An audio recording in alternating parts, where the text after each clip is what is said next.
Hingga kini Komisi Pemilihan Umum KPU masih melakukan penghitungan suara pemilu 2024 tingkat nasional.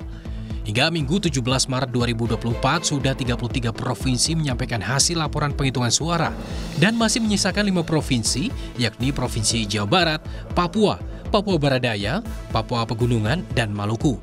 Proses penghitungan melalui aplikasi Sirekap masih meninggalkan sejumlah masalah teknis, seperti halnya persoalan akurasi data. Masalah yang muncul dari penggunaan sistem informasi rekapitulasi suara pemilu 2024 Sirekap masih jadi perhatian. KPU mengklaim permasalahan rekapitulasi hanya terjadi di tingkat provinsi, sementara dalam rekapitulasi secara nasional berjalan lancar. Meski demikian, KPU optimistis tenggat waktu 20 Maret soal penetapan hasil pemilu secara nasional akan terpenuhi. Sebenarnya kan problem-problem yang ada di teman-teman provinsi ya, itu rata-rata yang residu dari DPRD kabupaten kota lah. Kalau DPR RI, DPD, apalagi Pilpres, Pilpres itu selesai semua secara prinsip gitu. Kalau kita lihat perkembangannya, sebagaimana update-update yang selalu juga kita lakukan, tentu kami optimis bahwa kemudian tenggat waktu 20 Maret tahun 2024 tentang penetapan hasil pemilu secara nasional akan bisa kita penuhi di situ. Badan Pengawas Pemilu Bawaslu RI mendapatkan sejumlah catatan dalam rekapitulasi suara pemilu 2024. Bahkan Bawaslu menyebut ada dugaan pelanggaran dalam rekapitulasi di sejumlah provinsi. Ketua Bawaslu Rahmat Bagja menyebut jika ada masalah di tingkat kabupaten, kota, dan provinsi harus diselesaikan di tingkat daerah. Jika ada keberatan, ada permasalahan itu diselesaikan di tingkat yang berjenjang. Misalnya masalah di kecamatan, di tingkat kabupaten kota harusnya sudah terselesaikan. Ada masalah kabupaten kota, di provinsi sudah terselesaikan. Ini ada beberapa yang masih permasalahan tersebut masih sampai ke rekap nasional. Ini menjadi kritik kita juga terhadap proses rekapitulasi berjenjang yang berlangsung pada saat ini. Kami menginstruksikan teman-teman Bawaslu provinsi, kabupaten kota itu agar setiap permasalahan itu bisa dapat diselesaikan di tingkat kabupaten kota dan provinsi. Tak hanya di tingkat nasional, permasalahan rekapitulasi juga terjadi di tingkat kabupaten dan kota. Rapat pleno rekapitulasi penghitungan suara di sejumlah daerah berakhir ricuh. Kericuhan ini dipicu sekelompok orang yang tidak terima akan hasil penghitungan suara yang dilakukan di tingkat KPU kabupaten kota. Rekapitulasi hasil penghitungan suara mulai dilakukan sejak Kamis 15 Februari 2024 hingga dijadwalkan berakhir pada Rabu 20 Maret 2024 mendatang. Tim Liputan Kompas TV.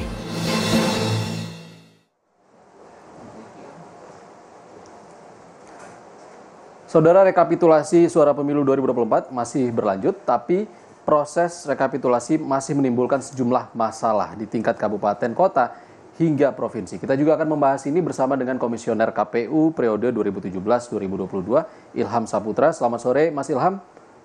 Selamat sore, Mas.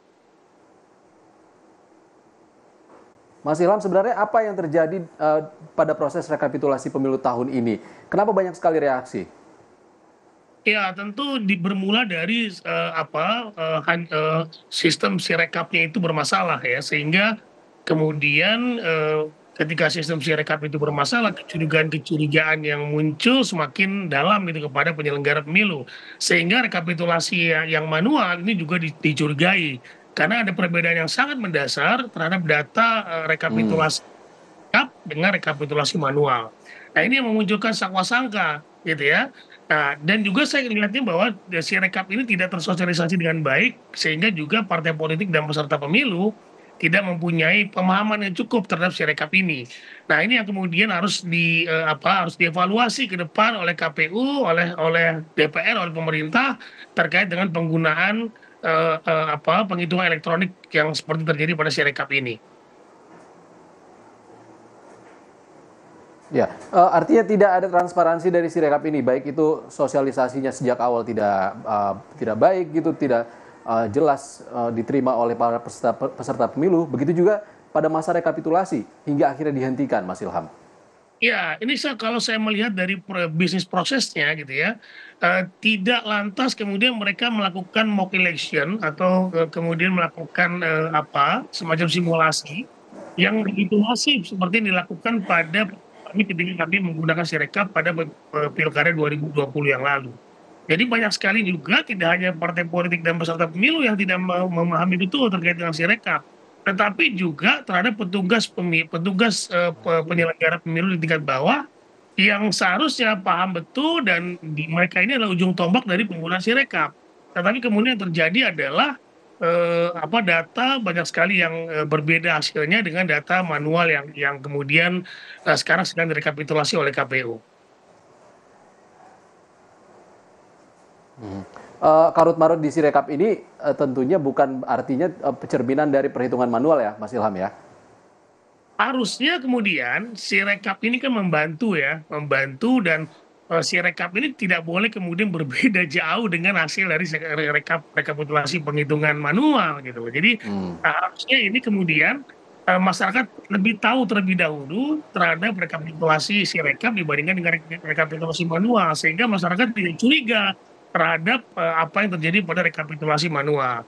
Nah, sekarang saya melihatnya bahwa kemudian ketika dihentikan hasil dari atau tampilan dari Sirekap, masyarakat banyak juga bertanya-tanya, juga banyak juga caleg-caleg yang bertanya-tanya bahwa kok bisa kemudian suara saya berbeda dengan yang terjadi ada di Sirekap. Nah, ini tentu yang menjadi masalah. Jadi miskomunikasi antara penyelenggara dengan peserta pemilu karena data Sirekap yang berbeda. Mas Ilham, banyak juga kasus dugaan penggelembungan suara di sejumlah daerah. Apakah ini memungkinkan KPU menyelesaikan rekapitulasi sebelum masa tenggang? Karena banyak kasus ini tentunya akan berpengaruh. Betul, tapi betul juga seperti kata Ketua Bawaslu kemarin, Bapak Bagja, bahwa biasanya penyelesaian soalan di tingkat pemilu itu selesai pada tingkat masing-masing. Misalnya di kecamatan, rekapitulasinya selesai di kecamatan. Kabupaten kota juga selesai, kabupaten kota, provinsi. Nah, tetapi kemudian yang kaitannya dengan money politik, penggelembungan suara, ini tentu harus kemudian Bawaslu-nya punya taji.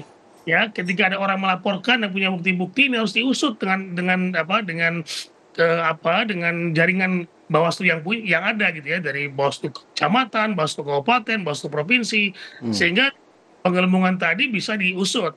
Nah, pengalaman kami ketika itu bahkan sudah pemilu kami menemukan kasus ya, ada KPU kabupaten kota yang melakukan manipulasi dan membesarkan suara partai tertentu atau orang tertentu. Itu kami lakukan tindakan dengan memecat mereka melalui forum DKPP. Nah, ini juga harus dilakukan oleh Bawaslu dan KPU. Jika ditemukan ada jajaran yang melakukan hal tersebut, ini harus secara hukum yang berlaku.